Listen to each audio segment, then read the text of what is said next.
Most elected politicians make me sick. Not all. There are some good ones. We often have them on this show. It's no coincidence that the bad ones don't want to come on this program. They know that we will ask them tough questions. Tonight, we invited Republican Senate Majority Leader Mitch McConnell to appear on this program. Republicans Liz Cheney and Adam Kinzinger, too.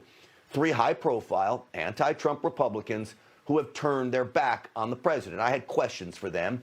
Kinzinger and Cheney joined 8 other Republicans voting to impeach the president. It's no surprise those two, including McConnell, declined our request for an interview. You see, the 3 Republicans I just mentioned never liked the president in the first place. So now, while he is perceived to be down, they will kick him, they will stomp on him, all in an effort to try to somehow use this to their own political advantage. They would rather please the Washington establishment, the lobbyists, the ruling class, than they would appease all of you, the voters. Yes, Mitch McConnell, Liz Cheney, Adam Kinzinger, and all the others who voted to impeach the president are what is wrong with American politics today.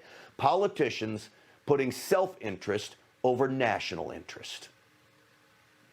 Looking at the impeachment article and knowing that the president incited an insurrection and now, steps out and claims he bears no responsibility. If this has not risen to the level of impeachment, I don't know what is. What a joke. But that just isn't true, what he said there. The president didn't incite anything. The timeline of events prove it. So do his words. Still, we are now getting word after the House vote to impeach, Senator Mitch McConnell is, quote, open to it as well. To me, this signals a clear indication that at age 78, with 6 years ahead of him before re-election, Mitch McConnell doesn't care about President Trump or the fact that President Trump helped him get re-elected. In Washington, today proves there is no loyalty, except, of course, to the career entrenched bureaucrats who want to return to business as usual. So what is the play here? Let me give you a little insight into how I think the Democrats are thinking right now. Nancy Pelosi doesn't actually care if President Trump is convicted during the impeachment proceedings. She just wants him damaged, so beat up that many old guard Republican voters will also turn on the president. Why? Because to Pelosi and Schumer, it's all about 2024 now. They don't want President Trump running as a Republican. If he runs, what they want him running as is as a third-party candidate. So he steals votes from Republicans, making a unified Democrat Party much more powerful than a fractured Republican one.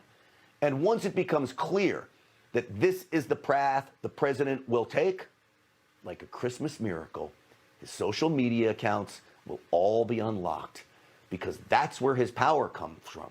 They will actually give it back to him because they want him bashing the establishment Republicans. It's the same playbook they used during the primary in 2016. They gave President Trump an estimated $5 billion in free media coverage because they thought he would make a fool out of himself. Well, they miscalculated. But then he was running as a Republican. Now, if he runs as a third-party candidate, which I know so many of you want him to do, here's the problem.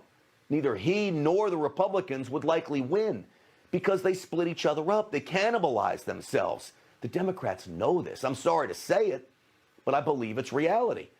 Which brings us to Mitch McConnell. He doesn't want President Trump running as a third-party candidate because he knows it would lead to a Democrat victory again, which is why I believe to him impeachment and maybe even a vote to bar President Trump from running again is what McConnell might want. You see how it works in Washington?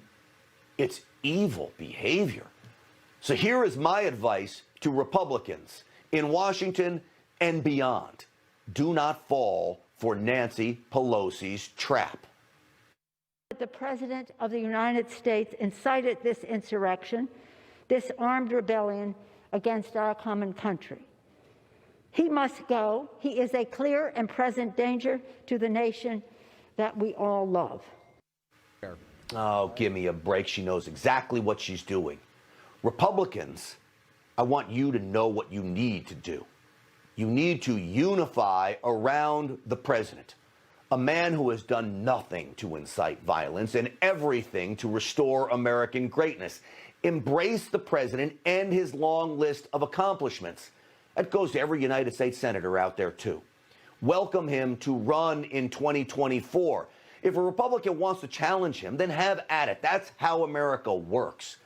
But don't try to destroy a man who has sacrificed so much simply because you think it's the right political play. That me-first attitude is what the president exposed over the past 4 years, and yet now it appears the swamp is back, baby, and it's stronger than ever before. Makes my stomach churn.